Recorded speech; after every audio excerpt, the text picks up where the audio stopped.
Did you have to go get your switch? I had to go get my switch, of course. What exactly is a switch? What are y'all talking about? It's a branch. It's a branch. Not a big branch. Not it's a like big, at the yeah, end not a where the limb. leaves Yeah, Not a limb. Gotcha. It hurts. Yeah, so my parents, they were biblical. They took a rod. I'm doing these generational things, aren't I? Yeah, I've heard switch, but I was like, I don't think I've ever known exactly what. So it's a branch. Rod, huh? Yeah, my parents use a rod. you just take the leaves off the end, and it's like that real limber part. Yeah. But anyway, it would sting at the time. Hey, it's Lynn Stroy, and you're listening to the Intergenerational Summer Series of the Seacoast podcast.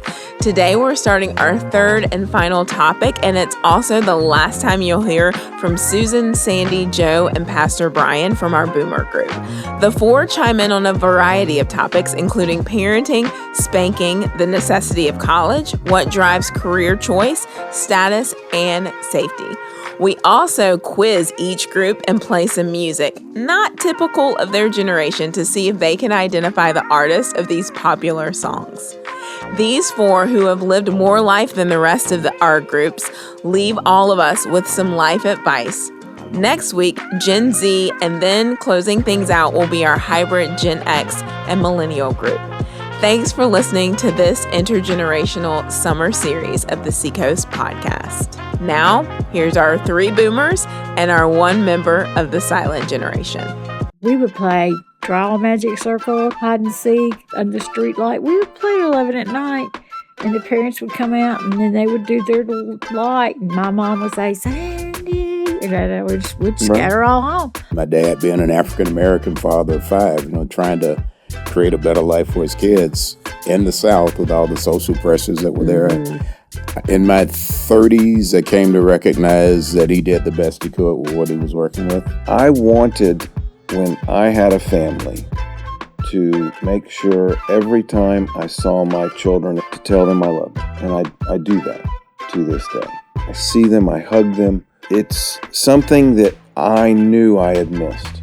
I hear people say often is, well, under the circumstances. We're not supposed to get under the circumstances as believers. We are overcomers. He said it. It's in His Word.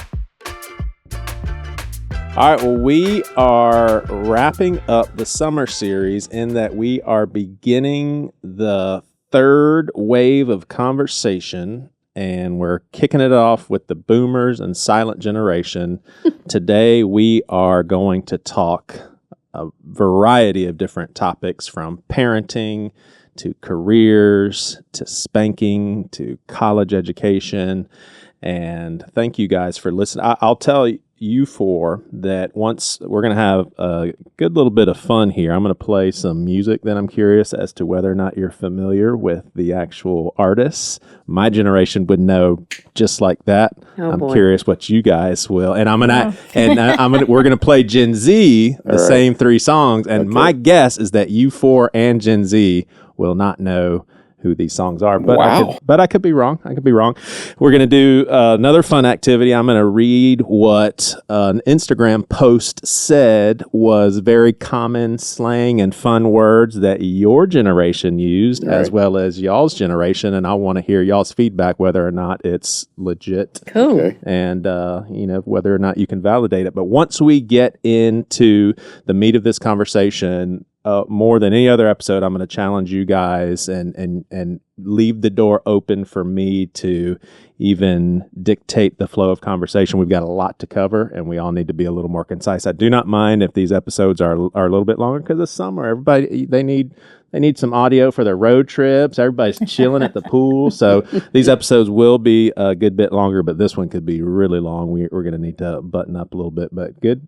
Thank you guys for doing this 3 times. And it's been fun. Have y'all enjoyed getting to know one another? Oh, yes. Yeah, definitely. absolutely. Definitely. For the most part. Yeah, for the most Jury's part. still out on this guy. So, It's been an honor. Guy and a over pleasure. here is just the best. Yeah. I cannot say anything. You talking about Pastor Brian right now? Yes. Yeah. He's an amazing person. I knew that when I went with him to Israel, and he has just reinforced it here. Nice. Ditto. Ditto. that was really ditto. generous. Ditto. Thank you guys so much. It's true. I really think you have a gift. Mm-hmm.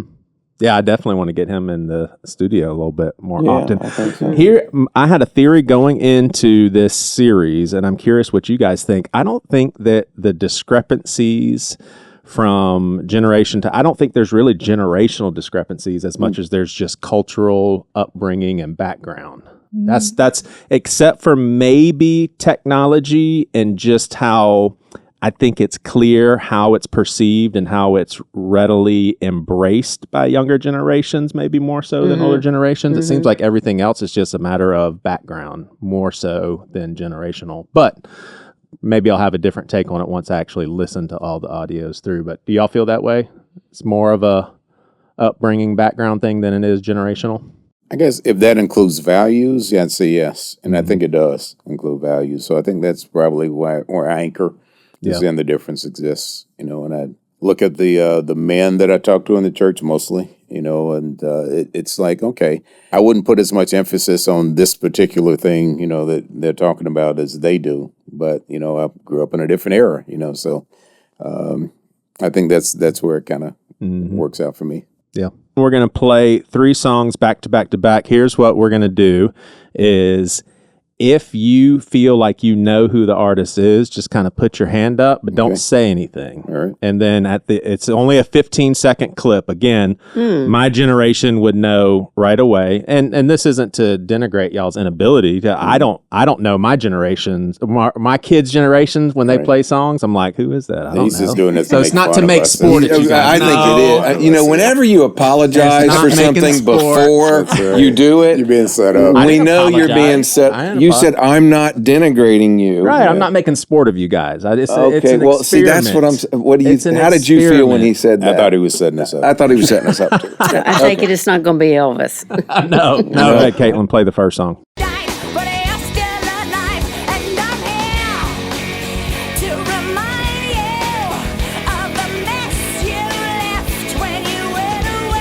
All right, the fellas seem to know who it is. Who is it? Alanis Morissette. Yeah. Yeah. That's what it took me a long time to come up with her name because I have trouble with names Yeah. anyway. So Do you know? Yeah. No clue. No clue. Wow, I was singing look along, out. so yeah. Look out. But you were first, so you get the point. No, there's no points here. There's points. It's a team effort. It's a team effort. Okay. All right, song number 2.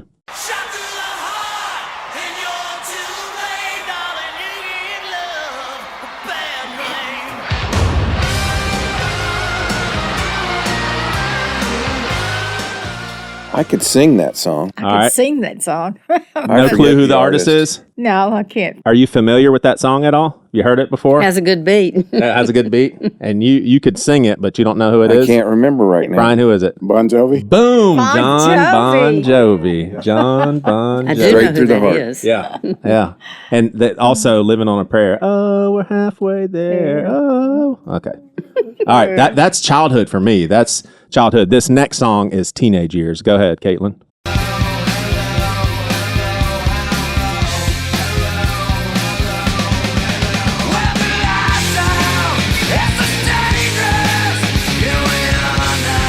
Freshman year of high school for me. And I will just tell y'all that song and that album completely revamped the music industry. You went from Bon Jovi, Guns N' Roses, Poison, all that glam metal to grunge in almost the snap of a finger because of Well, you who's just that gave band? me Nirvana. Did you know? Did you know? I couldn't remember. I was the name. gonna But say- but the did y'all name. were y'all familiar with that Oh, yeah. song? Oh, Yeah. Are you gosh, familiar with that yes. song? I love it. She's like, I've never heard that song before. Y'all have heard the song. I just listen to Christian music. I hear you. No, I hear you. No, I'm kidding. well, no. Here's what's interesting for me is I played that song for my mom, who is 76, I think. Yeah, 76, and she had no clue. I was like, whoa. But then I started thinking about it. There's sometimes my kids are playing music and I don't know who they are, so I'm like, well, that makes sense. How old But, are you? yeah, I am 48, close to 49. Yep. But that was a joke. Of course, I listen to other music. Right. but- Yeah. Brian, are you a music guy? I am. I listen to a lot of music. All right, so we've got 2 generations represented here. You tell me which one you resonate with. So this is from an Instagram post. They actually go from silent generation all the way to Gen Beta, which we don't have any Gen Betas on this podcast series. Cat's pajamas, that means excellent or stylish. Does that resonate with you? Actually say cat's pajamas? Yeah, if you have to think about it. Yeah, then. it's stylish. Okay, scram means go away quickly. do you feel like I knew what that meant, but was that more, I don't tell people and I don't hear my kids say, scram. That was more like a cartoon, I think. Okay, but y'all didn't really use that much? No. How about moxie for courage or nerve? I've heard of that, yes, but I don't ever remember using it. All right. Jalopy or jalopy is an old An old car. an old beat up car. Yeah. Did y'all use that as teenagers, like making fun of people's car? Yeah, Like, oh my gosh, that's cool. Yeah. All right, swell, wonderful or great. Did y'all use that? Oh, that's so Sure. swell. That reminds me of Leave It to Beaver. Yeah, Neato. Yeah. Nifty. Nifty. Yep. Yep. Knucklehead for a foolish person. I use that all the time for my kids. Yep. Hooey for nonsense. It's a bunch of hooey. Hooey, yeah. Bunch of hooey. Yeah. Bee's knees for the best of the best. Heard it, but I never used it. Never heard of it? I've heard the expression. That was from the Gotcha. 50s. Yeah, that's Well, this is, this is 28 to 45 These sound generation. days, yeah. All right, cheesed out for annoyed. never heard of that. Never heard of it. Hard boiled for tough or unemotional. You've heard of that? Copacetic? Copacetic. Copacetic. Copacetic. Oh, Copacetic. yeah. Man, that's copacetic. That's a man. real word, That's though. That's from copacetic. Isn't that a either. real word? Yeah. Is that Mary Poppins? For or satisfactory, all good. Okay, Yep, all good. Mhm. That's really Yeah. copacetic. See, I was thinking slang, so I was like, copacetic. Copacetic? That's a real Copacetic is word. from some movie. Okay. Don't have a cow. Yeah, just Yeah. don't get excited over or yourself. overreact. Yeah. Right. It's I- Bart Simpson. Right? Yeah. Bart Simpson brought that back. Right. And then I remember some kids would say that in my age group when we were young. So it's interesting how some of these Yeah. outlast the Repeat. generations. All right. So baby boomers, Miss Susie, you feel free to interject here too. So groovy. Did y'all use that much? Yes. Cool. Yeah. Yes. Did Cool, black guys use groovy? Nope, not a term I would have used. I wouldn't have thought so but, either. Yeah, cool or stylish, far out. Oh, yeah. And I was a big Brady Bunch fan as a kid, so this reminds me of like Greg and Peter Brady and That Marsha. was far out. Yeah, far out. Far Wow, out, man. amazing. The boob tube for television. TV, yeah. What years are those post? This is 46 to 64. See, those apply to me more than the Okay, others. yeah. Because I was born in Yeah. 45, late 45. Yeah. Okay. It's funny. I think my generation would think like that would be Playboy, like boob tube. Boob tube. Seriously, like that's a weird thing to Joking. call television. All right, Well, think about it. Yeah, gas for a very fun time. Yeah, we had a gas. That was All a right. gas. Gas. Square for uncool or conventional Right. person. Yep. Never use it. Yeah, I love that word though for that purpose. Bummer. Oh, For yeah. disappointing or And we bad. still Oh, use yeah. that. Oh, yeah, That's a real bummer. Yeah. It's a real That's bummer, yeah. Yeah. Dig it for understand or enjoy. Mm-hmm. Do you dig it? Mm-hmm. I think I use that sometimes. Right on. Mm-hmm. Everybody says that. Yeah. All the younger generations. That's for totally agree or yes. This one's awesome because I did not know fuzz or heat for what. Police. A cop. Fuzz, Police. yeah. Yeah. Fuzz, yeah. So that's why there were people with what were they called? Fuzz. What were the actual machines or the little contraption in the car? Fuzzbusters. Fuzzbusters. Yeah. Yeah. Okay. Radar detectors. That's why they were called Fuzzbusters because yeah. fuzz was for police. I wonder how effective those were. They would start to beep when they were Very effective. Really? Oh, yeah. Oh well. How do you know, Pastor I Ryan? avoided quite a few speeding tickets with my Fuzzbuster. Yeah. Bread for money. Yep. Was Oh, that yeah. something that y'all Oh, used yeah. a lot? Mhm. Like No. made a lot Knew of what it bread. meant, but People don't didn't use say that it. anymore?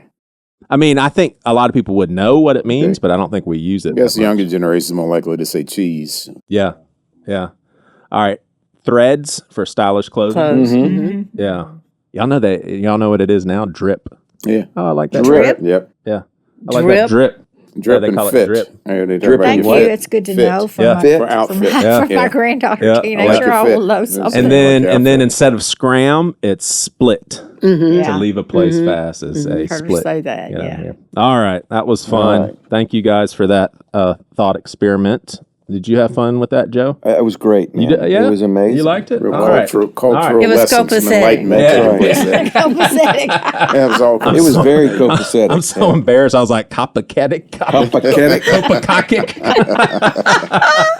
We'll chalk that up to Joey. youth, Joey. That's what we'll do. Oh man. Well, I was like I said, I was looking for slang terminology. I didn't know those were real words because scram. Well, I guess those words are in Webster's dictionary, like scram. I would bet. I would, yeah. Yeah. All right.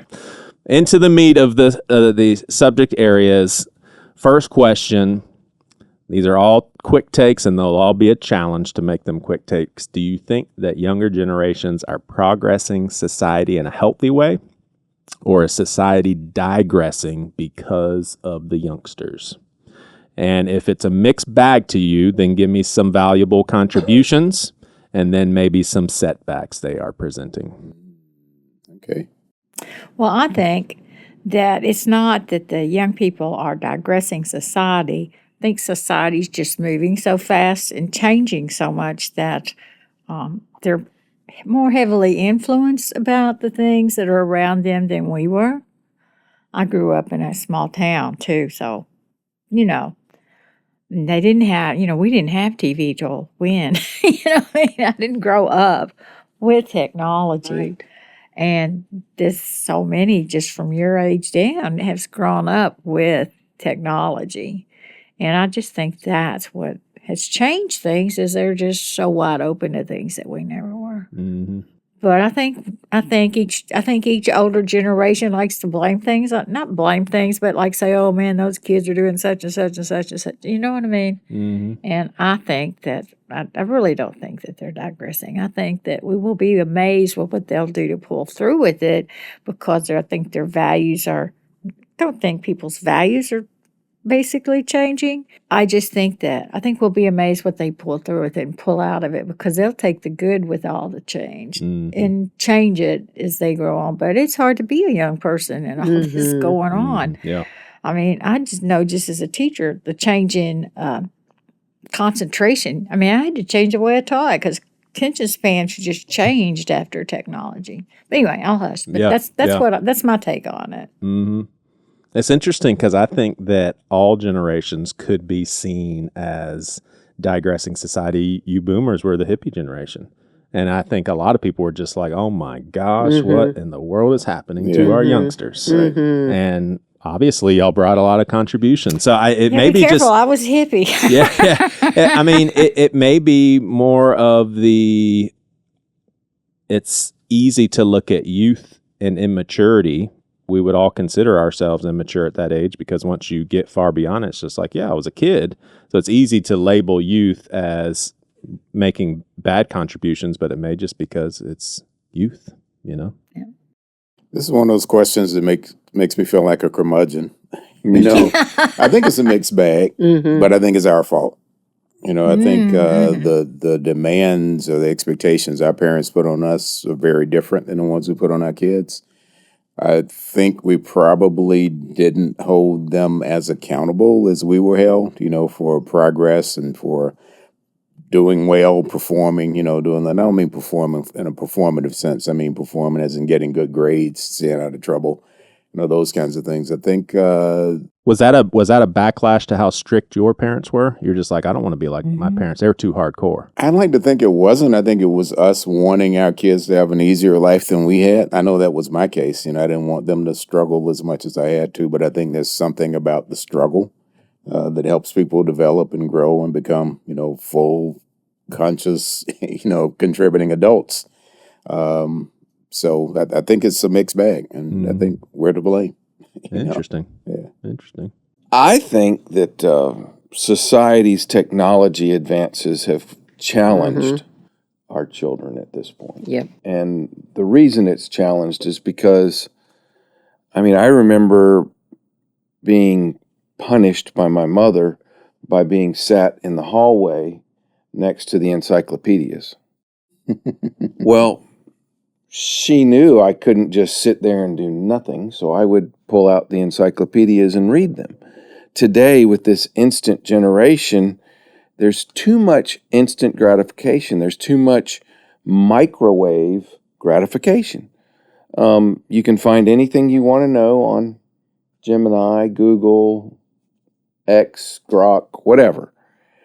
And then the other thing is the pressure put on them by their peers, by these influencers that, we talked about that the first week, that guy that, he's going around screaming in Home Depots and stuff. There's so much pressure on these kids to perform or to have or to do in a different way today that it's really tough on them. I get that. you knew me then. Carol and I were very strict on our kids. They were expected. My father had a rule in our house, and that rule carried through to our house. If you got a C, you lose your car key. It was unacceptable to not do well.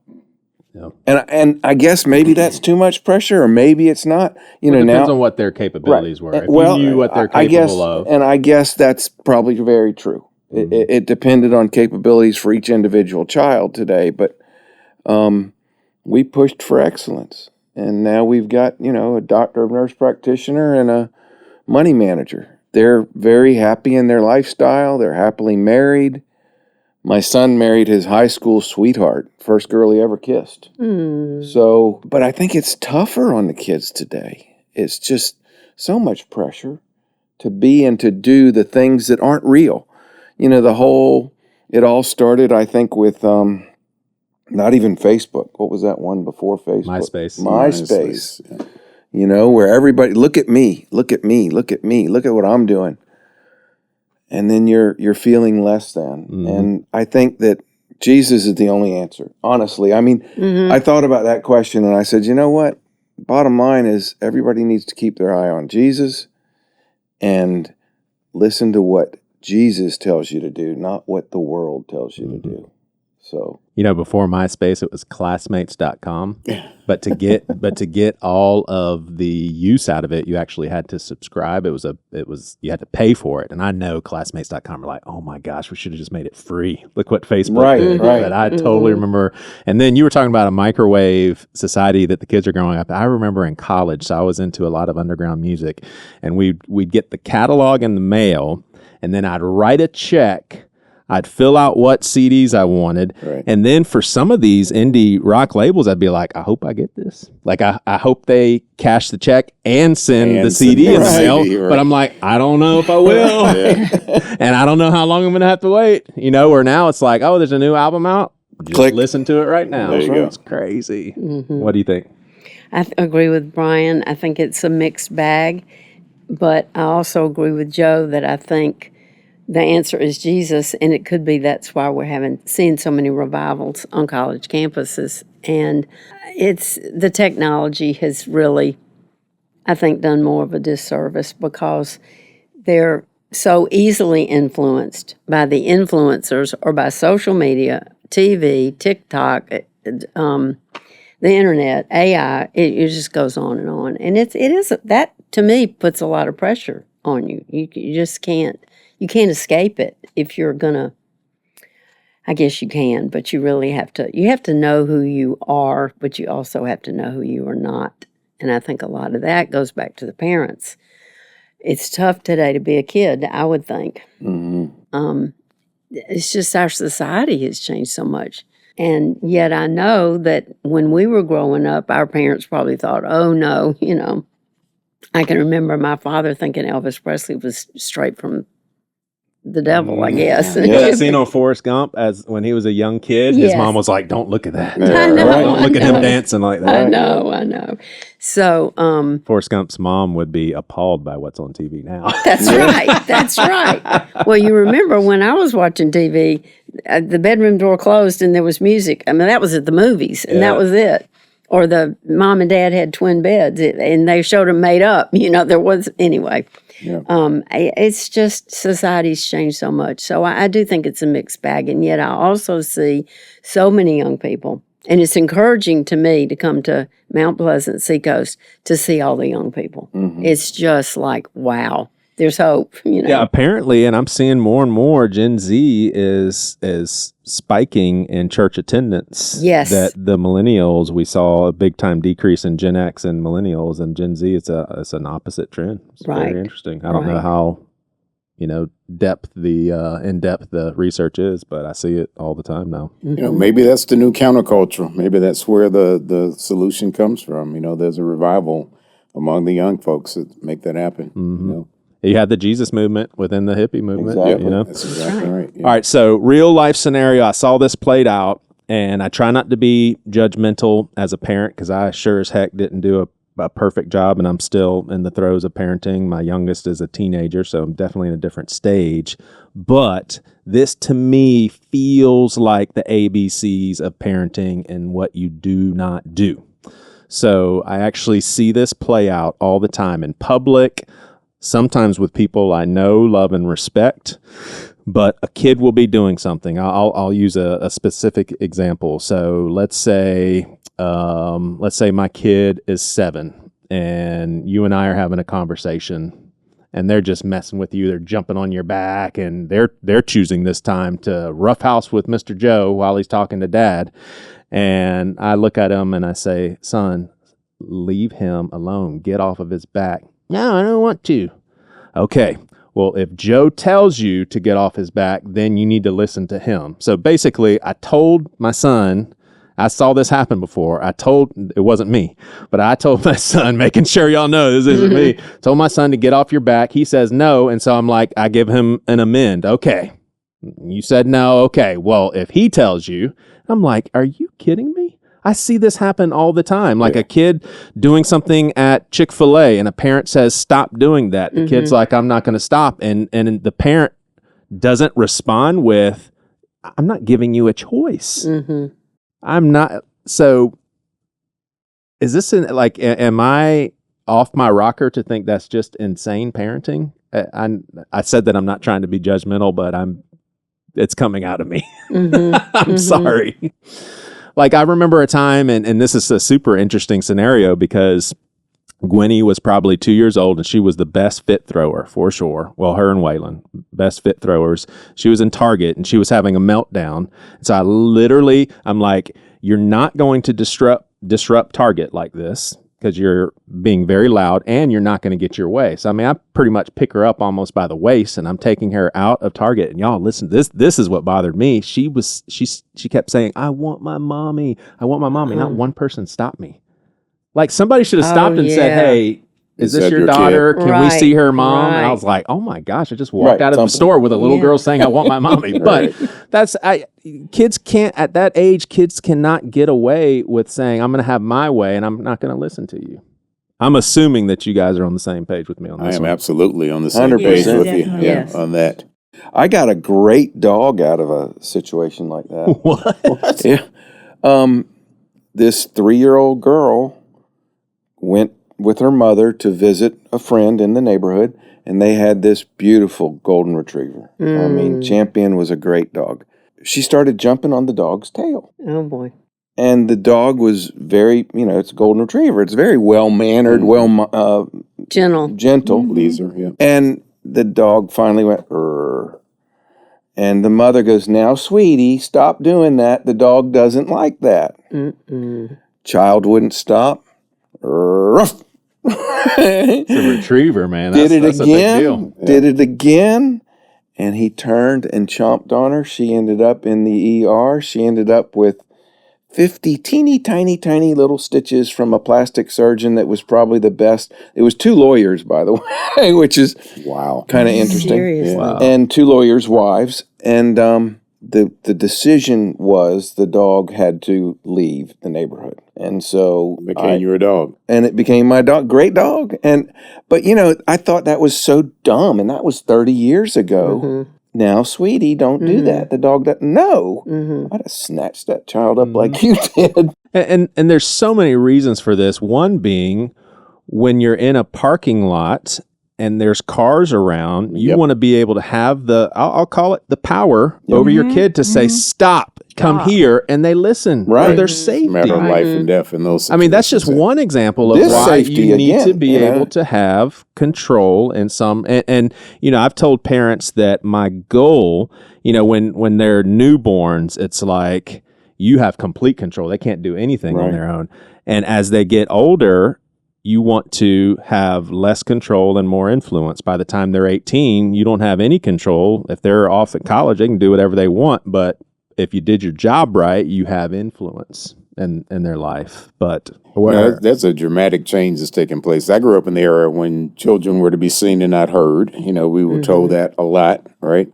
But I think we raised our daughter with, if I'm having a conversation, it's an adult conversation, and you really need to say something to me, say excuse me, wait for us to acknowledge you, and then we'll listen to what it is you have to say. And we were always, I think, very intentional about being attentive to our daughter's needs, in those kinds of situations.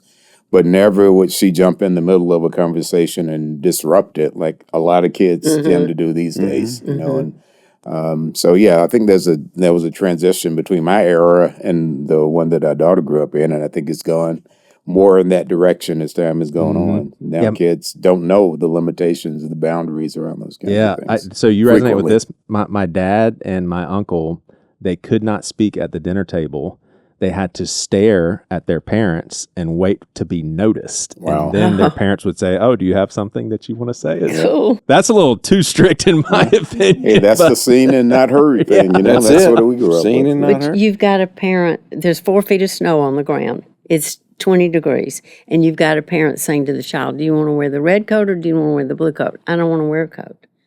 But which one you have to, I don't want to wear a coat. And the kid, in some cases, let the kid walk out the door without the coat. But it's just, their parents, I think, need parenting classes today. I had an example just yesterday. It was in Harris Teeter, and there were 2 young kids, maybe 6 and 7, and they had a watermelon. It was fairly large. And the little boy said, "Here, catch." And I went, oh no. If he throws that watermelon, it splats on the floor. I didn't see what happened, but I turned, and when I walked to a little further away, they were tossing mangoes back and forth. The mother was, shopping and not paying any attention. And one of the mangoes fell on the floor, splat, and he left it there. He kicked it. And I said, "Honey, would you mind picking it?" Boy, that mother turned around and looked at me. And then she was talking on the phone, and she said, "Yeah, and this woman said something about pick up the mango, and I'm staring at her right now." And I was like, oh, dear. And so a little while later, I saw her again. I said, "I hope I didn't say anything to offend you. Your boys are adorable." And they really were cute kids. And they were just being children. But I saw them drop the mango, and she said, "Okay," but I don't think she was happy. So I don't know, maybe I overstepped, but I just thought you have to show respect. This produce belongs to Harris Teeter, not you. So I don't know. Yeah. I think my parents would have made me clean up the mango, take it to the person produce, say, "I'm very sorry," and my father would have made me pay for it. Yeah. I mean, and I think I would have done that to my children too. Right. Boys are going to be boys, and we all understand that. Right. But that's over here. You can let them be boys. But when they're in public, we used to call it street angels, house devils. Exactly. I had a brother, and we were pretty rough with each other. I mean, we fought and we wrestled and we did a lot of things at home that if we would have done in public, throwing fruit or whatever, we wouldn't have been very happy with the outcome if something went awry. Yeah. And she could have been having a bad day. But I think that mango would have been tossed one time, and I would have corrected the child. You don't throw fruit. Right. Exactly. You don't throw fruit. Exactly. Yeah. And thank the You don't Lord. throw fruit at home either. If you do, that's a different concept. That's right. Throw fruit at home. You know what? Maybe the Holy Spirit, or maybe just how I'm wired up. But as we're talking, I really have been able to reel in the judgmental posture. Some kids or some parents did not have an example Right, to follow. exactly. They weren't taught to be good parents because they didn't have parents. Yeah. Maybe they didn't even have parents. But a lot of them didn't have good parents. I can say that my parents weren't perfect, but they were good parents. They didn't let me get away with stuff. They raised me right. We'll get into spankings here in a second because I was spanked. But Sandy, what's your thoughts on this before we move on to spanking? Well, I definitely think that I raised my children differently for a couple of reasons. And I agree that I know that, especially in hindsight, I was way too lenient. And as a military wife, my husband was gone half the time. And when he was home, it would be like getting used to being home. He was very much, his father died before he was born. And so he didn't have a lot of, a lot of parental influence was mostly from his aunt. His mom and his aunt lived together. I come from a very dysfunctional home life. And my You parents, came from one? I came from one. And my parents were good people, and they instilled very good values in us. But addiction and alcoholism is a family disease, and everybody is affected. True. And I did something that I didn't know at the time. I didn't know there was a term for it. I didn't know I was doing anything. I did the old move away cure, If I move away from all this, then this will not happen. You see what I'm saying? So I did not parent a lot like my parents simply because, and they were good parents, and much of their parenting was good. But I did very much different parenting because I didn't want the same result. And kind of case in point with what I just said as far as offering people grace with. Yeah. Right? Yeah. Very, very eye-opening. Like there was not, my sister does not have any trouble with substance abuse. I don't have any trouble with substance abuse. My brother doesn't have any substance abuse. Both my children have trouble. And it was mine. And I'm the one that moved away to get away from it. You see what I'm saying? That's where my mind would trick me at times. And I know that looking back, the way that I approached raising my children, and Randy and I not really working together. He was very much the silent partner. I did everything. I mean, I pretty much had to. I was the wife. I was home all the time. But my point is, I did a lot of things wrong. But I also know from going to program and trying to stay in touch with program, as an adult child of an alcoholic, going through that program even, that I can't blame myself solely, That's you don't charge other, it's the first thing, it's not your fault. That's one of the first tenets of Al-Anon. But anyway, so yeah, I was very much too lenient on my children. Yeah. So. Yeah. Did you say too lenient? Yes, yes. Okay. And any parent listening right now, especially if you have kids in the house, I mean, the best thing I could personally offer, and you guys chime in, is to give yourself some grace. You're doing something for the Ditto. It's the first time you're doing it. Like as a parent, it's depending. I mean, you may have multiple kids, but bottom line is you're doing parenting for the first time, and then it's over in the blink of an eye. And I'd say if you really care about your kids' well-being and you really want to be a good parent, that's 80% of the battle. Like you're invested. Yeah. And I've read so many parenting books, and the common thread on them is it's not about being the perfect parent, it's about being good enough. And if you're good enough, and that's like a terminology that's in even the psychology world. I've heard my therapist say it's about being good enough. And there's some basic things that if you're doing these things, you're doing the best you can. You're I think in our era of growing up, there's a tension between people being suppressed, and conform, and the value of conformity or the detriment of conformity, and self-expression. So I think we probably tended to be a little more lenient so that our kids could develop, that. But maybe to a far extent, because now my problem is that this is going to sound really judgmental, but I don't think the generations that are coming behind us have the resilience that we have.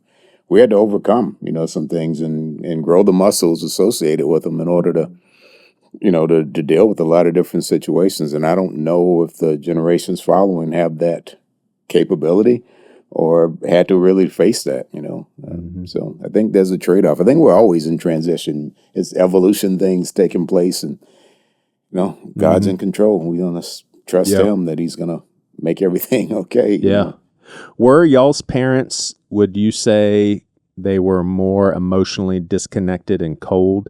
Because both my mom and dad had fond reflections of their parents. That's not totally true. My dad's passed and his dad's passed, so I can just speak about these folks who have passed on. His dad definitely caused my dad scars, and I'm not sure if my dad could see it as much as I heard it coming out of his voice. So I would definitely say he loved his dad, but his dad caused some significant scars. But both my mom and dad reflect on their parents as they weren't near as emotionally connecting as my parents were. And personally, as emotionally connecting as my parents were, I don't think they are as much as I am with my kids. How do y'all feel about y'all's parents and the emotional connection? And then while you're at it, what are some things that you think your parents did wrong? Were your parents emotionally connecting, like Connecting to each other or to me? to you? Like, did you feel emotionally connected to your parents? Yes. And they wanted to know how you were doing, and they wanted you to talk out your feelings, and they hugged you, and Yes. Yes and yes. Yes. that sound. But I was the lonely only, and I grew up in a different type of household for that time, because remember, this is the mid 40s to the mid 50s. I would have been 10 years old in 55. And my mother worked outside the home.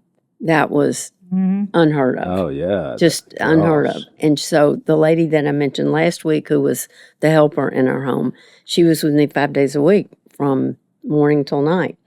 So I think at times maybe my mother and dad tried to make up for that, but she worked out of necessity. My father had some issues with alcohol, and I'll just leave it at that. Mhm.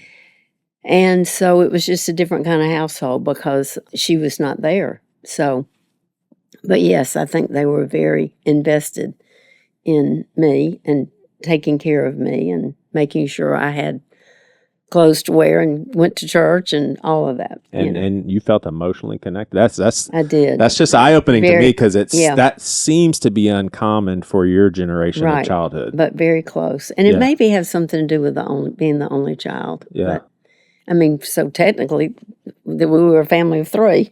My Mhm. grandmother lived away. I only had one grandmother. The rest of the grandparents had passed away. So, yeah. Emotionally connected, you three? It's definitely my mother.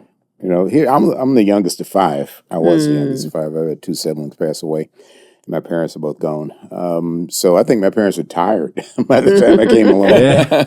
And in addition to that, my mom worked outside of the house, so she had a 40-hour-a-week job, if Yeah. not more. And my dad worked 6 days a week.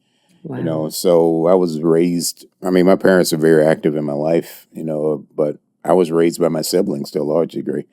And that was more competitive than anything else. I had to really grow up fast in order to get a word in edgewise, because they were all smart and outgoing and things of that sort. So that was a tension, I guess, that was in my upbringing. My mom was emotionally connected. My dad, probably not so much. My dad never told me he loved me. He wasn't a hugger, but he showed that he loved me. He would So do you knew little he loved things. you? Oh yeah, Yeah. yeah, definitely. Mhm. Do you wish that he, obviously as a guy that just turned 70, I don't think you have huge regrets that you dwell on, but No. I guess I came to recognize at some point in my life that never happened, but I think I've processed that and just recognize it as kind of a sign of the times. That's how things were done during that time frame. And my dad, being an African-American father of five, trying to create a better life for his kids in the South with all the social pressures that were there. In my 30s, I came to recognize that he did the best he could with what he was working with, and he was never going to be Ward Cleaver or Mr. Anderson from Father Knows Best or any of those people, but he did good. yeah. I grew up wanting for me to be Ward Cleaver. No, okay. My father told me he loved me once that I know of, and that was on his deathbed. That had to mean everything to hear that for the first or Well, and it was followed up with, some stuff. My father was a gambleaholic. My mother was an alcoholic. And so I had an interesting childhood, to say the least. We almost lost our house. There was lots of financial issues. And In there. my father was retired military. My parents were a lot older than most parents. I was trying to think of this today. 22322. So my mother was 40 when she had me, and my father would have been 43 or 44. So they were a lot older. yeah. I remember being embarrassed for my father when we went to Baskin Robbins, and the man said, "So these your grandchildren?" Mm-hmm. It was different. I wanted, when I had a family, to make sure every time I saw my children, if I had children, to tell them I loved them. And I do that to this day. Whenever I talk to them on the phone, whenever I see them, I hug them. I mean, it's something that I knew I had missed. And I did a lot of work around it too through therapy. And I did a lot of forgiving, saying they were doing the best they could do. Mm-hmm. I don't necessarily, I guess that's grace more than it is forgiving. Mm-hmm. I don't necessarily believe that they intentionally set out to make the path they made. Mm-mm. You know, I don't think anyone does. But if you go into it with intentionality, I think you can achieve it. And so I intentionally wanted to have a loving, caring, supportive family. And I think I've offered that. Mhm. I really do. Yeah. So you learned from their mistakes. I learned from, I think innately, we crave that love. I think that's something that we crave from our Heavenly Father and from our earthly parents. We want to feel that. And knowing that, I wanted to go into my marriage and into my children intentionally. I think it's a beautiful thing when kids become adults and then they get well into adulthood and they start to recognize, oh, my parents were human. Right. And I know they loved me and they did the best they could. Like, that's such an unbelievable, because I see my peers, you know, some artists that I listen to. I mean, just there's a lot of people, it may take getting in your late 30s to realize, oh, you know, they hurt me, but they were human. They didn't want to hurt me. Right. Sandy, anything you want to add before we move on? I just think that's true. That I think that as children get older, they see you. They always see you as human, but they really kind of understand you better. Yeah. So that's good. Yeah, because they recognize how complicated it is to be an adult. Yeah. Yes. Yes. Because I think as kids, you just want to believe that your parents are like they're superhuman Superheroes, and they're awesome and perfect. Yeah. You know, and it's not the case. Not the case. All right, spanking your kids, thoughts and opinions. I will say that I have talked to some very compelling people that are an absolute, it's horrendous, you should never do it, and compelling enough to make me rethink. But here's what I'll say. I probably spanked each kid an average of maybe, I'd say less than 10 times, maybe less than 5. And we're talking the ages of maybe 2, 3, maybe 4. I think they all remember at least one spanking. Not one of them resents me for it. I have great relationships with my kids. And I would say for 2 out of my 4 kids, it was the absolute only thing that would work, because if I put them in timeout and they're throwing a fit, I can't lock the door from the outside. Maybe that's what we should have done, but they would come out of timeout screaming. So I basically had to spank them because nothing else on this earth would work, and it calmed them down. And I did read this in a parenting book, take it or leave it. Again, I'm not sure what I think about spanking, and thankfully I don't have to think about it anymore because they're way too old in this. But they said if you do it right, spanking, first of all, you don't do it out of anger, because that's just an absolute no-no. And if you do it right, spanking will snap them out of what's going on, and 9 times out of 10, they will respond with hug, and they recognize, okay, I was in the wrong. Now, again, if you're anti-spanking, I understand you. You may win me over, and you may have just heard what I said as that is the most ridiculous thing ever. But in my experience, it never was a wall between the kids. It always brought us closer together. So what are y'all's thoughts on spanking? Me first? Sure. I believe in spanking the way that you said spanking, and I spanked very seldom.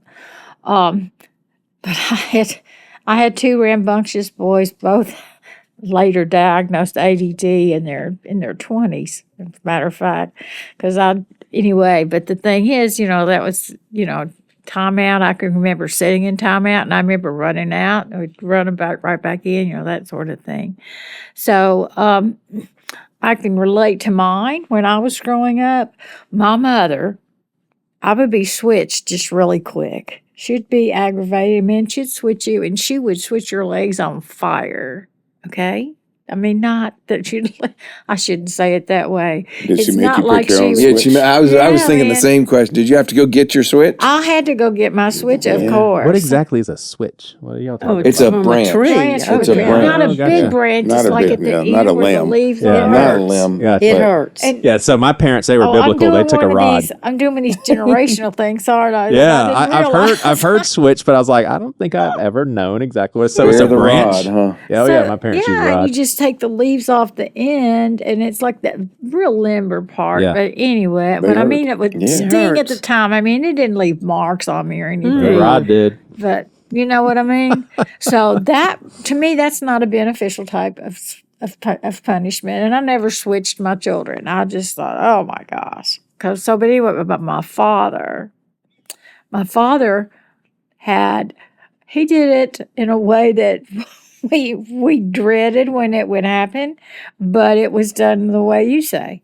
Like many times, my father was an upholsterer, and for years, some of the years, he worked in the basement, and we had a pool table down there, and we'd have friends over here, everything. We'd play pool all day, all night, in the evening and stuff. But then that's where he cut material. Mhm. Well, that was also the place that we got our behind just lit on fire. So he would finally get done with your behavior, and he would come upstairs, and if I have to speak to you one more time, you're going to bend over the pool table. Well, of course, invariably that would happen, and he would come up. You're going to be okay. That's it. He says, and I'll come and get you in a few minutes, and we would have to sit there and worry about Anticipation. Anticipation is terrible.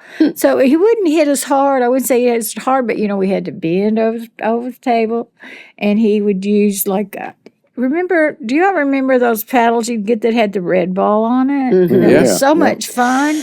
Well, it was also our paddle. It's like I would say to myself, why did I get that paddle? Yeah. But anyway, we'd only get like one or two licks, but I mean, it would be hard enough that you would feel it. He didn't mark us, but it was like a ritual kind of thing, and it really stayed with you. Mhm. Does that make sense? Oh yeah. Mhm. And Oh, yeah. so those were really effective, and so that was the way that my parents, as far as the paddling, and it was not done in any way as vindictive, you know what I mean, or in the wrong way. But switching was just common in my generation. That was just definitely, Mhm. I've been switched by a neighbor. You know what I mean? I was going to say the same thing. Hey, yeah. man. Gosh, yeah, You know. that's I'm like, Yeah. nah, Yeah. nobody else can. Yeah, it's the dreaded words in my upbringing was wait till your dad comes home. If it was my Yeah. mom, and for my dad, it was go to your room and pull down your pants. I was like, oh my gosh, I'm gonna get a spanking. That's the worst. What do you think about spanking? Well, I came from the same era, but corporal punishment in schools was a popular thing too. So I could get Yeah. spanked at school if I did Yeah. something wrong, Insane and to the think neighbors had the authority to spank me if they saw me. So I could mess up at school and get 3 spankings before my parents got to And me. the neighbors So- wouldn't even ask the parent. Like, was there any kind of agreement? Like, hey, if you see my kid step out of bounds in the neighborhood, you have my permission, or they just Not that I knew of. I think they assumed No. it. Now we were in this thing just together. assumed. Yeah, we can handle Takes a this village. disciplinary. Yeah. Yeah, it does take a Takes a village. And village. if you got if the neighbor had to get on you, man, your Probably parents gonna get it worse really than the got parents. on you. Exactly. You know, I mean, that was not like, well, You will That not was- embarrass our family. no. So I can remember getting spankings. My dad was a barber, so there's the thing. You guys remember razor straps? Oh, yeah. Beside the Oh barber chairs? gosh, So yes. we could get spankings with those every now and then. I didn't get a lot of spankings as a kid, but I do remember a few of them. I think the worst are from my grandmother, more so than anybody else. My dad, I don't think he ever spanked me. But my mom did, my grandmother did, aunts. I don't know if any uncles did. I don't think so. But yeah, but I think, How spanking. about your daughter? Can I ask if y'all spanked her? I may have spanked my daughter once, but it was more of an attention getter, and it was an escalation. I tried the talking and then maybe the timeout, and then it's at the point where I got to get your attention. So, but not abusive in any kind of way or not excessive. Yeah, so. The two kids that I had to spank because of fits, it goes back to safety. Like, again, if you have to find some way of controlling at that young age for their safety, to me, that was the only thing that I can do is you got to realize there's a consequence. Right. Because I don't want you running out in the parking lot when there's cars going around. Yeah, What about you? I think I got spanked a little bit by my father, but not a whole lot. And for my son, he got maybe 3 spankings. And they were all under age 5, and they were all attention getters. Joe was very sensitive as a child. And I could pick him up and take him, for example, if I remember this well, and maybe he does too, I doubt it. He was throwing a fit in the car, and there was no consoling. We played the music that, normally worked. Kookaburra sits in the old gum tree. Nothing worked. Finally, I picked him up, stopped the car, picked him up, took him to the bumper, stood him on the bumper, and said, "Look at me." He's looking like, he's not looking at. I said, "You look at me." I said, "You will not act this way. You have absolutely nothing to be upset about, and you're going to get back in your seat, car seat, and you're going to behave. Aren't you?" And, he shook his head up and down, and that was it. And we didn't have to, but we were not opposed to it. Janice, on the other hand, apparently got a lot of spankings when she was young from her father. She came into my life when she was 5. So I watched Carol one time head up those stairway with a belt in her hand ready to go spank her. I don't think it occurred, though. I think I talked her off the ledge. And she was like 10 then, 12, somewhere in there. Going into that rebellious preteen, teen years, Talk back. But I did once again have a very stern talk with Janice in the same way when she was seeing Michael. You remember good old Michael? And she mouthed off at Carol. And I had learned at that point that when something like that occurs, as the stepfather, I don't address Janice and Carol as your mother. It's my wife. And I put Janice up against a wall, basically, and said, "You will not talk to my wife in that manner. And if you do it again, you're really, really going to regret it." Wasn't sure what the threat was going to be followed up with, but, Luckily, and you didn't get to that point. it didn't get to that point, and Janice doesn't remember that to this day. So she got teenage spankings from her mom, or one. She was probably 12 or 13. She was going to. I don't think it got that far. Gotcha. I don't think it got that far. And I'm pretty sure I overshot. I'd be shocked if I spanked any one of my kids more than 5 times. I said under 10, but it just was such a rarity. It was to get their attention. I mean, Dr. Vasco. You know Vasco? Did y'all ever go to him? He's, very good Christian man. And he says, sometimes you just got to pop them to get their attention. I know he was talking to a parent that had a biter. And the parent was a gentle parent, that gentle parenting. And said, "What do we do about this?" And he goes, "Spank her." And the parent was shocked. But, that gets their attention. You can't go with this gentle parenting all the time. It just doesn't work. You can't reason sometimes with a 3 to 5-year-old. They don't have the capacity to reason. They have the capacity to love. I believe that. The fact that you say after some discipline, you can get a lot of good hugs and everything in. I believe that. No, I believe in spanking when appropriate, not when angry, not with a switch that you had to go pick out yourself. That's old school. I remember that. That's a punishment that's, and then to sit there and wait, that's another thing. I remember my father did that to me, But I didn't get that many spankings. And it wasn't because we weren't angels by any stretch of the imagination, but I think we were allowed to be boys. We were allowed to, we broke some stuff in our house and stuff that was terrible, things that our parents cherished. A picture of my father when he was a young boy, like 5 years old. My brother threw a yardstick at me, which I bet some of the kids in the boomer thing here, they wouldn't even know what a yardstick is. What's a yardstick, And he threw and I went to Catholic school too. Catholic school, you got beat by the nuns. And you prayed, you really did, that the nuns didn't call your parents.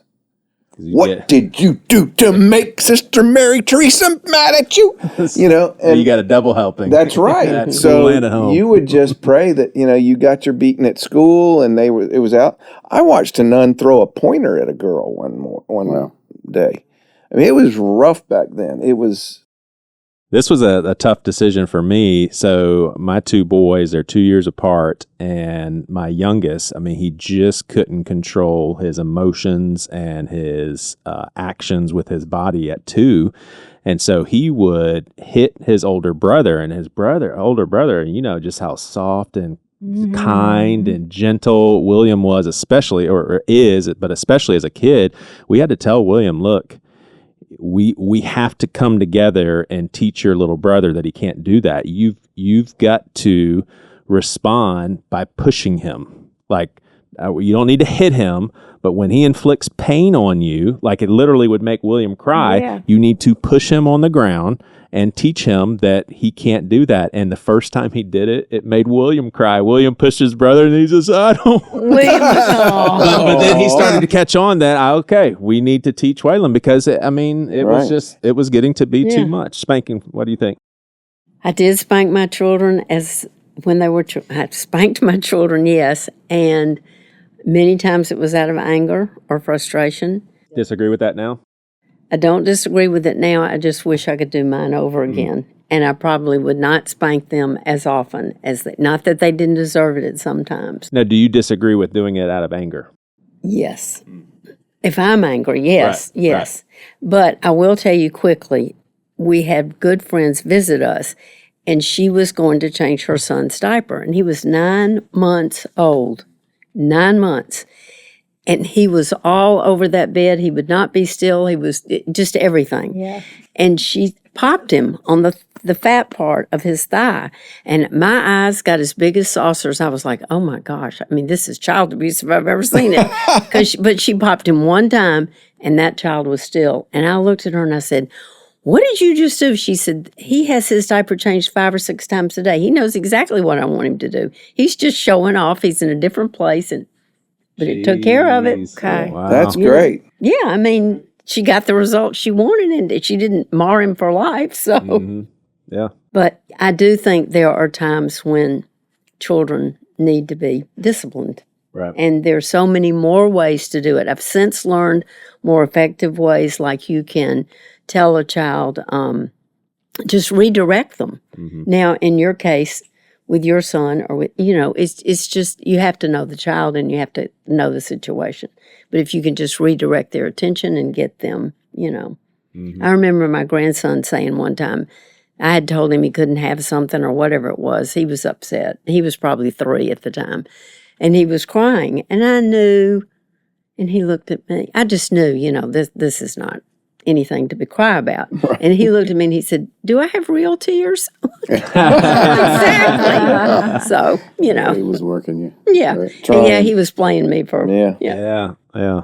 All right, so we're actually going to do some yes or no questions. If you just I've got to say a little bit more, we'll allot that maybe, but we really need to get through some material. So let me ask y'all this. At least when I was graduating from high school, it felt like people who do stuff or people who make something out of their lives, they go to college. You just do that. I actually went to college not knowing what I wanted to major in. I wouldn't have done that. I wouldn't do that now So I would not have fault my parents to say, you don't know what you want to do? You're not going to college. But I was a pre-major for the first year, decided to be a school teacher, was a school teacher for 5 years. It all worked out. But when you guys were in high school, did y'all feel that too? Like if you want to make something out of your life, you go to college. Was that something that y'all felt? Oh, yeah. I was, like being the youngest, yes. I knew it. Yes. Yeah. Yep. No, I did it because everybody else was doing it. Gotcha.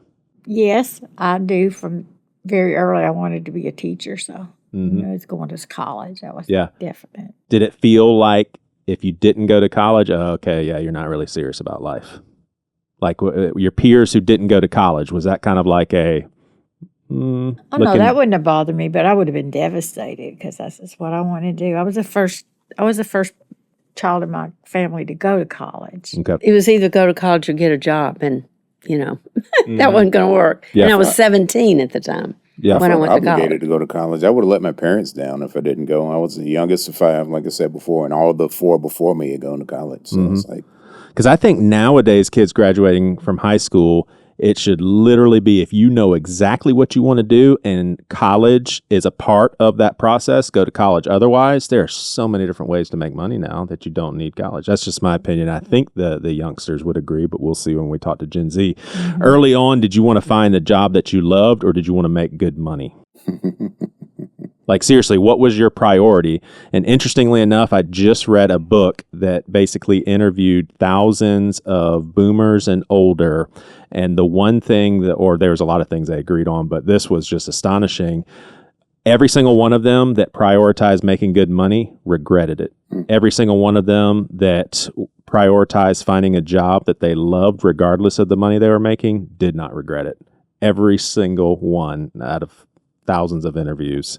What were you more motivated by, money or a job? I hope this isn't a cop-out, but I wanted to have a good living. So I guess that's the money part is part of it because you can do more with more, but it wasn't money as much as I wanted to live fairly comfortably, and I knew the things I could do and things I couldn't do in order to make that happen. Fair enough. So would you take a job that you didn't like as much in order to get that? I think so. Yeah. Yeah. Yeah. Yeah. You still feel the same way? Like it's kind of a... No. Nowadays, you would say it's all about finding a job you love. We told our daughter, we raised her this way to follow her dreams, and she took us seriously on that. I kind of wish she hadn't sometimes. But she really did. She's following her dreams, Joe, money or a fulfilling job? It's kind of weird. Around 15, 16 years old, I used to take stuff apart and put it back together, and I just wanted to buy houses, fix them up, and sell them when I was really young. And I did that a lot starting out in my life. It just so happens that made money pretty well too. But I just wanted to take stuff apart and put it back together. I think that's how I got into my career. And now I love a good challenge. I really do. Like, it's rare that I see things that I haven't already seen, doing it for 37 years and being in construction that long.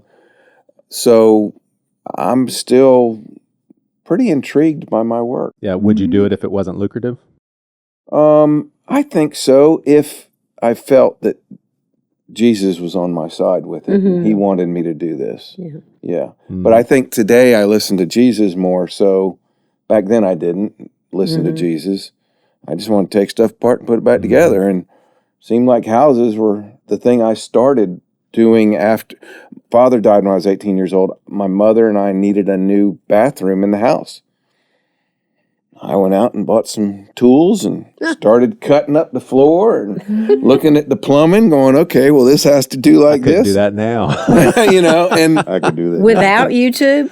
Without YouTube, without just figuring it out. And, I used to like taking things apart. It just never went back together. Never went back together. I learned a lot. I used to take apart radios and stuff when I was young and then put them back together. And so I don't know, it kind of, maybe it was a leading from our father that took me into construction. But I don't know, I kind of looked at it like when we needed a new bathroom. So that was the first project I think I ever did. Sandy, I think you answered this question already by saying you wanted to be a teacher, and that's what you did because everybody knows teachers don't make a whole lot of money, but that's what you wanted to be, so you chose that. Yeah, but see, I came from, we were we were like working class, but we were lower. My family both worked. My mother worked out of the home. She was like a seamstress, and she worked in a factory and did sewing, work. My father was a poster, so, we got by, you know what I mean? So to me, like, man, that's just going to college. That just in itself is kind of be affluent. That wasn't a thought really, but it kind of went with it because nobody in my family had gone to college. Mm-hmm. But, oh, yeah, it was definitely about, I just kind of knew from like, man, when I was in elementary school, man, I'm going to be a teacher, Mm-hmm. And that just never left me. Yeah. I wasn't employed out of the home until after I was married and had children. Mm-hmm. And I had 4 different jobs, and they were all heaven sent, and I loved every one of them. Mm-hmm. End of story. There you go. Great. So I was just not motivated by money or what was the other one, or status or anything. I just did what I felt like God wanted me to do. Mm-hmm. I don't mean to sound self-righteous, No. but they No, literally that's fell great. into each job fell into my lap and was wonderful. Mm-hmm. Did y'all feel this? Would this terminology would you relate to this in the workforce? The whole make something of your life and be somebody. Was that something that at a younger age you definitely were like, yeah, I want to make something out of my life and be somebody. I guess who's be somebody? Who's the somebody? Who's the somebody? That's who's exactly the somebody that Yeah. I wanted to take stuff apart, put it back together. Yeah. I don't know. Is that me being somebody? I guess that was me being me. Mm-hmm. So I don't know. Like I said, I wanted to have a good life, and to a certain degree, my measures of that were material measures for a long time. So having nice stuff was really important. Yeah. So I think that was probably more of the measure. Yeah. And the path to that was college and profession. And I did buy the traditional model. It's like, hey, go to school, get a good job, work for a good big company, retire after 30 years, get the gold watch, and live happily ever after. It took me probably 15 years into my career to think, hey, wait a minute, this is not turning out like I thought it was going to. I was fairly successful, in the corporate arena. Just wasn't as fulfilling, but I didn't know where my fulfillment was going to come from at that point in time. It was a little bit later than that I realized that only Jesus could give that to me, and connecting with his plan was a whole lot better than mine or what society was saying success looked like. Yeah. How about y'all? Were y'all motivated by to make something of your life and be somebody? I always just had like a personal measure. I just wanted to be the best that I could at it. Does that make sense? Yeah. No, I think that's healthy. Yeah. But yeah, the other no. Because you see in the movies and TV shows, like, you're going to grow up, you're going to be somebody, you're going to make something out of your life. And it seems all identity centered.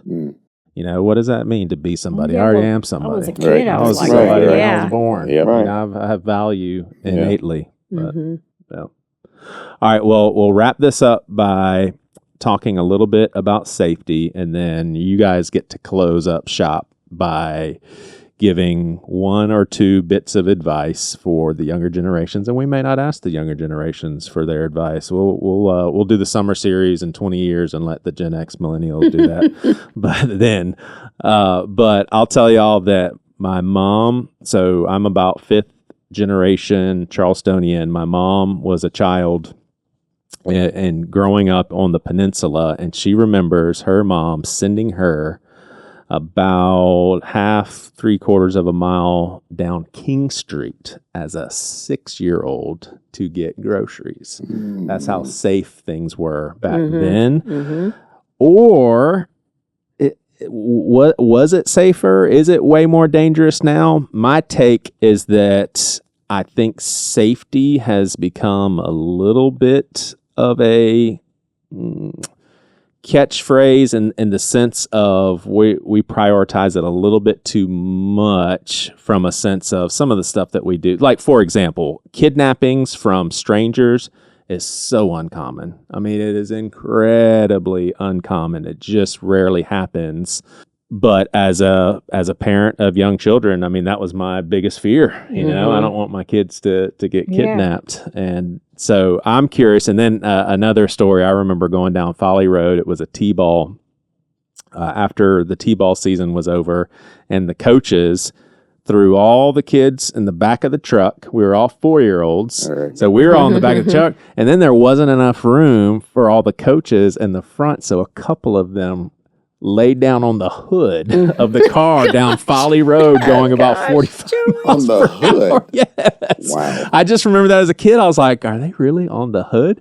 And you think about the younger generations, there weren't, the car seats weren't mandatory. You know, my grandma held her kids in the car. So I'm curious, do you think that we're a bit too obsessed with safety compared to when you guys grew up? Are we too obsessed with it now, or is it all for good? I grew up when it was just I'm from a small town, and we could go anywhere and feel safe, and we did go anywhere. You know what I So mean? you do think it was safer for kids back Yeah. then? I do think it was safer. Yeah. Definitely. Yeah. Definitely. Yeah, I mean, we ran, we would play draw magic circle, hide and seek under the street light. We would play at 11 at night, and the parents would come out, and then they would do their little light, and my mom would say, Sandy, and we'd scatter all home. I mean, And you don't think kids can do that nowadays? Because I think that not as much. Interesting, because I think we've been conditioned to feel like that's not safe, where, I mean, it seems like our kids could do that and everything be okay. I don't know. It's another one of those mixed bags. You know, I remember rattling around in the back of my mom and dad's station wagon. You know, when I was coming up, no seat belts or car seats. Me and my brother or too on road trips. Stuff. We were all over. We'd the lay place. down back there In the back of the car, or sitting in my mom's lap on the front seat. You know, when I got the opportunity to do that. So that's that part of it. But then, I see these kids riding around on e-bikes now, doing wheelies in the middle of the street and things like that. So. The stranger danger thing. Treating them like they're motorcycles. Oh, they yeah. can just go anywhere they want and take up a lane. No helmets in the middle of the street, not paying attention to traffic around them and things of that sort. But stranger danger, I mean, I took that seriously as our daughter was growing up. So we made her aware of her surroundings and told her things that she shouldn't do and places she shouldn't be alone and things of that sort. So, I guess maybe the risk was the same back then. We just didn't know about it, when we were growing up. And like you were saying, child abductions by strangers is a rare thing, but you still want to be prepared to not let that happen to your kids. So I don't know if we paid too much attention to it or if we pay too much attention to it now, but it probably isn't as impactful as we give it credit for being. I mean, that's what it comes down to. I wouldn't want to be less careful. Yeah.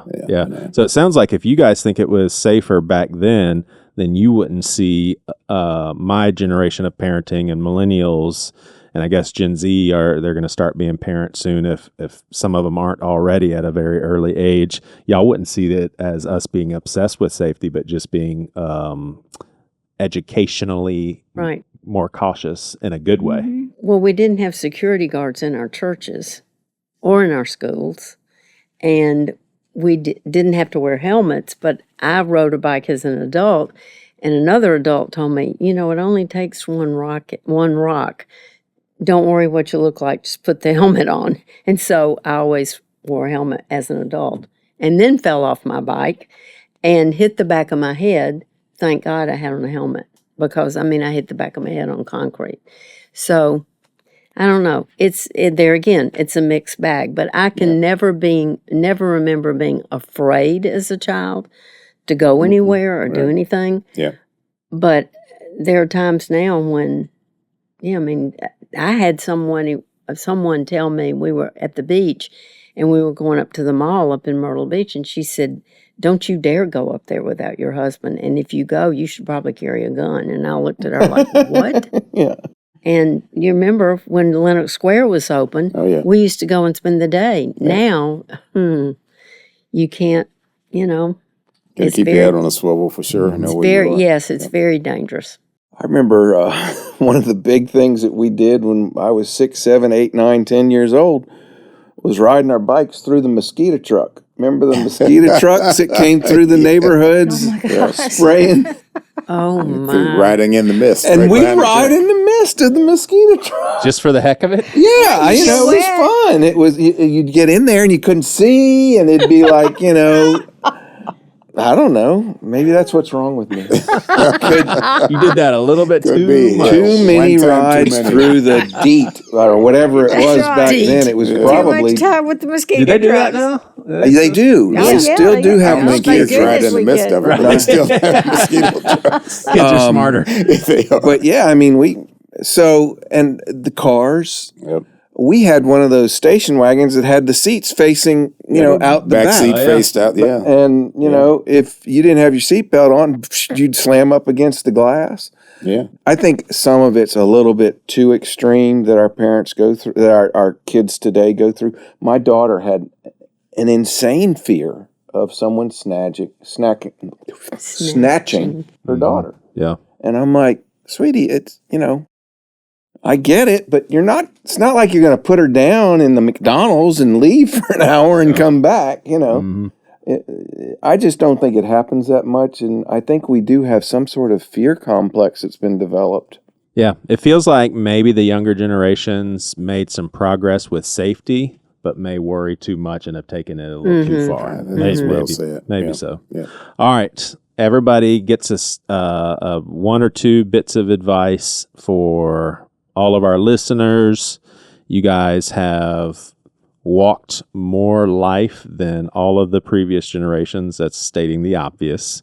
But you are definitely at a juncture in your life where you've seen more than other people have. You've experienced more years than other people have. And so I think it is very wise for someone like me and other younger generations to be all ears when it comes to hearing what you would have to say, especially when I'm basically reducing it to one or two. I am for sure all ears and hearing what y'all would say as maybe the top of the list of pieces of wisdom that you want to leave people with. We'll start with Brian and then just go around. I'm so glad you started with me, because I would say don't worry so much about what other people think about you.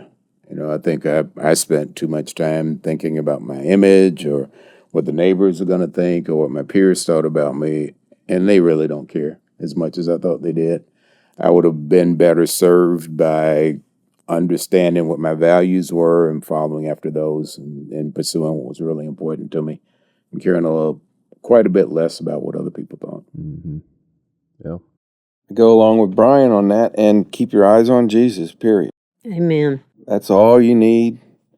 We have no control. There was a great devotional this morning that I did about how, as long as you keep your eyes on Jesus, everything's going to be fine. You don't have to worry about the FWD, and that's not front wheel drive. That's fear, worry, and dread. Just keep your eyes on Jesus.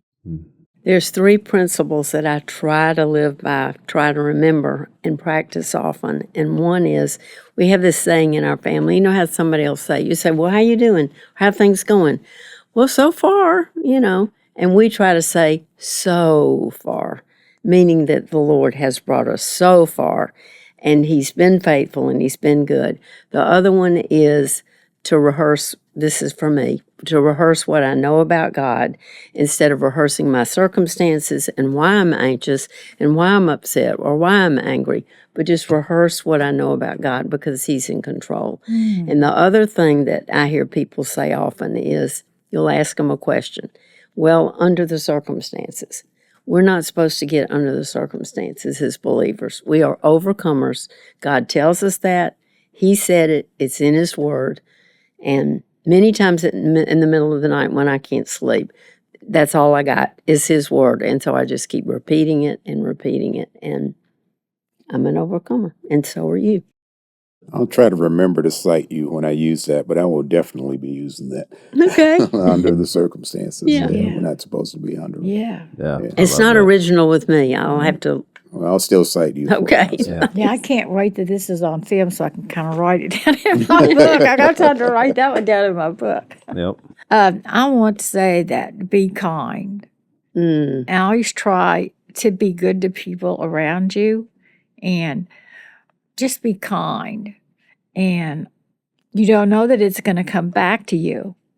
But as a teacher, you really get a lot of feedback at times, and good and bad. Okay, but I know from teaching that from each person that said something good to me, and each something that said that bad to me, I never really heard from anybody. So it's not that you never know how many people you affect in life, that you touch in life. And you have the opportunity to do that by being a good person. I had one student, this is the only little story I'm going to tell. She was, taught high school art, and she was not doing what she's supposed to do. She had come to live with her dad. She'd lived with her mother in Florida, and she come up here because she didn't want to be there. Well, she started running with the wrong people. She just kind of got herself in a mess, and he put up with it a little bit, but he says, you're going back home. And I went by her desk, and she was so despondent. Okay, she was just like, it just broke her heart that she was having to go back because she was, I don't know what the situation was home, but she was not. She knew that, man, I really messed up, but I can't change his mind. And I just sit down and I talk, and I says, you are not, it's time to change what you're doing. This has not got you what you wanted. I says, but you're going to be okay. You're going to go home. You are such a good, sweet girl that you're going to remember that, and you're going to go home, and you're going to be all right, but you're going to remember that, and you're going to get yourself back on track and do good in school. I didn't see her for years. I didn't think anything of it. It's what a teacher does, Not that it's what a teacher does, but it's just part of being human. And I was graced to be in a profession that you could be that. And I would say about 8 years ago, this happened quite a few years ago when I had this student. And it's been about maybe 10 years, no more than 10 years. I was in a coffee shop. And this girl says, Miss Stafford, do you remember me? Do you remember me? And many people I do, but many people I don't. And I said, you look familiar, but and she did look familiar. I said, but no, I'm sorry. I don't remember your name. She goes, I'm so-and-so. And you had me in high school, and I got myself in a bad, I just kept being a problem. My daddy sent me back home to my mom in Florida. And I says, oh, yeah, I remember you. How are you doing? She says, Miss Stafford, she says, it was hard with at home, but I did what you told me. I went back to school. I got myself straightened up. And you gave me, she didn't say confidence. How did she say it? She says, you were just so nice to me that you made me realize I could do what I needed to do. Mm-hmm. You see what I'm saying? Mm-hmm. And it's like, I didn't do anything really. I just did what teachers do, okay? But you never know how many people you can have just touched their lives in such a good way. Mm-hmm. And it just same exactly that. And you'll never know it. Mm-hmm. But you never know how rare kindness is in their life. They may not get it elsewhere. Yeah. Mm-hmm. I didn't think about that. Yeah. It is one of the fruit of the Spirit. I would like to say one more because I think this is important for teenagers. I was in college, and I was home for my first summer from college. And I started running around with not a good crowd, okay? I just thought they were cool people, and, I was back home from college, and I was getting grown up, and I knew what I was doing. So we've all been there. It's all in there, right? Yeah. And so my dad, he sat me down, and he told me, he says, I don't like people running around with, and I think you need to stop.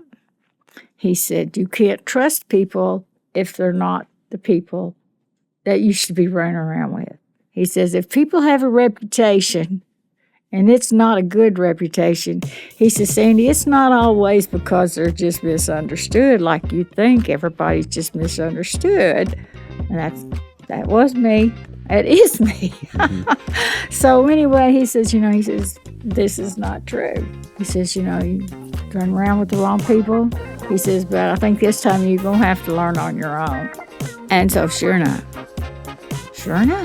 we were at a club in Lexington, and I was underage, but we went to this club anyway. And I'd had a couple of drinks. I wasn't drunk, but they thought I was drunk. And I got up to dance because I love to dance. And I got up to dance with a friend, and I turned around, and by gosh, one of them was trying to get money out of my purse. Uh-oh. Your friend? My friend that was in this crowd I should not be running around with. Mm-hmm. So anyway, just take that as a lesson. Okay? And your reputation changes if you're with the wrong crowd. So pay attention to the people you associate with. For your own mental health, too. For your own mental health. Yep. And they won't do the right thing by you for sure. Bad company corrupts good character. Yes, it does. And I'm fortunate that happened. Do you know what I mean? I mean, really, I am. That was God had his That hand was on God. you. That He sure did. And says, I'm going to show you real quick, man. Mm-hmm. That's right. I thought you were going to say it was your daddy standing behind you. He probably was. Yeah. You're heavily up. There you go. Well, thank y'all so much. It's been lovely hanging out with y'all for 3 recordings. And So we're going to do 6 more, right? 6 more. 6 more. So for a fall series. Yeah, fall series. Fall series. Let's just make this podcast the intergenerational Seacoast podcast. I think that's a great idea. I'm going to have my it would agent be contact fun. you about future engagements. Yeah, okay. You've been listening to Seacoast Church's Things You Won't Hear on Sunday podcast. We are now on Instagram. Go to instagram.com/SeacoastPod for your one-stop shop to interact with this podcast and chime into the conversation. You can also be a patron of the podcast and receive exclusive content and live feeds of our recordings. All of your support goes towards Seacoast ministry efforts and local presence. All of this information is in the show notes. Thanks so much for listening.